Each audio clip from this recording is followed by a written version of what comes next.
tilanteessa kuulet laivan kaiuttimista ja hälytyskelloista toistuvan yleishälytysmerkin, joka on 7 lyhyttä ja 1 pitkä äänimerkki.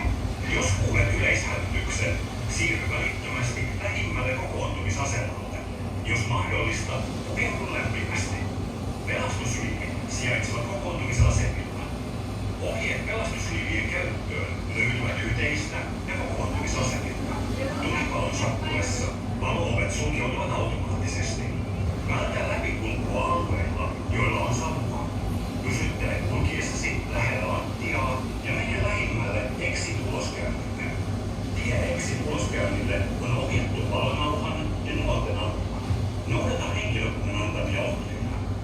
Tupakointi on kielletty hyteissä, autokannella sekä laivan sisällä. Tupakointi on sallittu ainoastaan erikseen merkityillä alueilla laivan ulkokannella.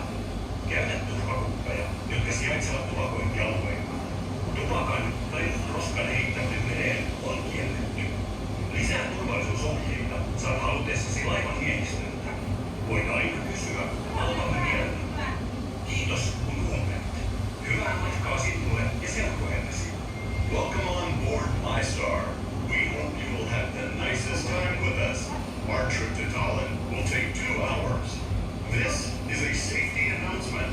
The general alarm on board the ship consists of 7 short and 1 long signal.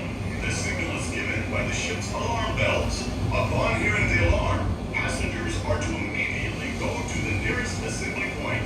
If possible, dress warmly. Life jackets are located in the passenger assembly points. Instructions for putting on life jackets can be found in cabins and assembly points.